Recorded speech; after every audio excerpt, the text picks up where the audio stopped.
이번에 그 지진특별법으로 그 네. 보상을 받는데 아파트 네. 50세대 중에 유일하게 혼자만 네, 못 받으셨다고 말씀을 하시는데 네, 맞습니다. 그 어떻게 해서 못 받으셨습니까?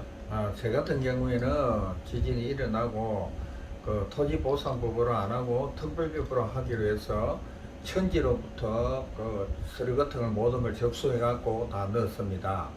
그러고 뭐 특별하게 제 앞으로 집 전세 자금 이런 것도 다 없고 이러다 보니까 제가 그 주거한 것도 20인상 주거를 했고 다 이랬다가 보니까 당연히 내 앞으로 모든 게 보상이 나올 줄 알고 다른 생각을 전혀 해보지를 않았어요.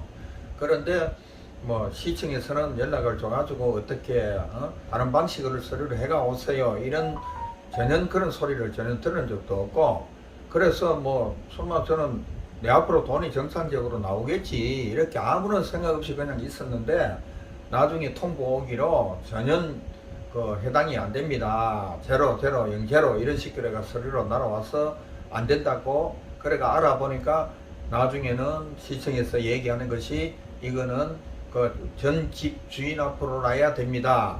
이렇게 얘기하니까 저로서는 너무 황당한 그런 뭐 그런 길밖에 없지, 다른 뭐 생각 같은 전혀 지금 안고도 없습니다. 그러면 지금 현재 네. 그 돈을 그저 한 번도 못 받으셨네, 그죠? 네, 한번 지진특별법으로 신고는 하셨네, 그죠? 네, 그 천지 천지에서 네, 네, 네. 그 통해서 이제 네, 네. 신고를 하셨고, 네. 그러면 거기서는 지금 현재 포항시로 서류는 어떻게 뭐 접수가 됐습니까? 네, 그쪽에서는 접수 다 됐답니다. 접수 다 됐고. 예. 그러면 접수됐으면은 그럼 네. 포항시에서는 그 서류를 검토를 물론 해봐야 했겠죠. 되잖아, 그죠? 예, 당연히 했겠죠. 하고 난 이후에 그러면은 예, 등기부 등본도 예, 예. 저희들이 예, 예. 보냈기 때문에 자기들이 확실히 이건 안 된다 이걸 홍보를 해줘야 되는데 예. 그런 걸 전혀 안 했기 때문에 전혀 이제 저는 모르는 거죠. 전혀 이제 그런 이제 이야기도 그렇죠. 없는 상황에서 네네. 다 이제 신고한 줄 알았는데 기간에, 그렇죠, 그죠? 그렇죠. 근데 나중에 보니까 보상이 안 안 됐다. 이루어진 거죠. 예, 예. 그렇게 네네. 다른 분들은 이야기를 네. 들어보니까 네. 미리 사전에 이제 서류를 넣었을 때 네.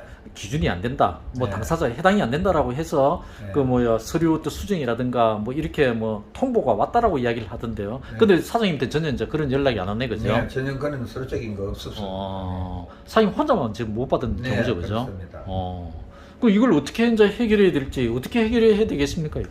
빨리 어떻게 내 집을 뭐 이것도 완전 지진이 자연이 아니고 인재로 일어났으니까 내 집 부어놓고 내 땅 그런데 땅값 집값 빨리 그 시기에서 해결해 주는 것이 정당하다고 보는 거죠. 그때 네. 그 서류를 넣었을 당시에 여진 시점을 기준으로 해서 그 이후에 살았던 사람이 신고를 했을 때 포항시에서 어떤 연락이 왔습니까?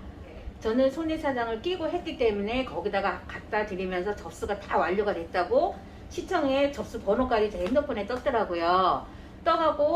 떠서 한 20일 이후에 있다 보니까 포항시청에서 전화가 왔어요. 그러면서 포항시청인데 지금 접수를 저희가 서류를 검토를 하는데 지진 나고 그 이후에 메터를 알려주시면서 그때 집을 매매한 집들이 있다.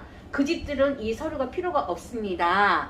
지진 났을 때 살았던 사람들에 한해서 서류를 주셔야지만 이게 해당이 됩니다 해서요. 제가 메터를 다 빼고 다시 서류를 받아갖고, 그러면은 다시 받아갖고는 어떻게 해야 돼요? 제가 시청으로 가야 돼요 했더니요. 읍사무소로 가갖고 접수를 해주시면 됩니다 해갖고 자세하게 알려주시더라고요. CS 연락 와서 이제 CS 전부 다 이제 그런 어떤 안내사항이 예. 다 전달이 됐네, 그죠? 예, 시에서 연락을 주셨어요. 그러셨구나. 예, 예. 저희가 32세대가 단체 접수를, 지진 피해 접수를 하기 위해서 제가 서류를 등기부 등본까지 다 첨부를 해서 천지 손해사정인을 통해서 접수를 했거든요. 그게 21년 8월 16일경에 접수를 한 거예요. 그런데 그 접수 마감 기간이 8월 말이었거든요. 그리고 이제 접수를 해놓고 계속 기다리고 있었는데 한 2월 초순경에 저희한테 통지서가 날라온 거예요. 피해 금액을 얼마를 주겠다라고 산정했는 통지서가 날아왔고, 그러고 있다가 3월 11일 날 저희한테 통장으로 입금이 되기 시작을 했어요. 그랬는데 이정혁 씨한테 제가 통화를 해보니까 통지서도 안 날라왔고 돈도 입금이 안 된다. 그래서 제가 그럼 이거 뭔가가 잘못됐는 것 같다. 빨리 포항시청에 가서 한번 알아보시라고.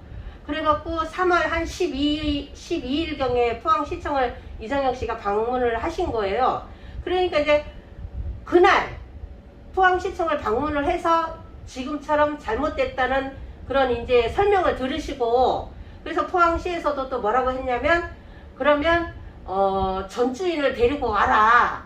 그래서 그분한테 위임장을 받고 이런 서류들을 준비를 해갖고 오면 구제위원회에 다시 접수를 시켜보겠다라고 해서 그 원하는 서류를 다 두 분이 만나서 해서 제출을 하고 오셨다는 얘기를 들었거든요.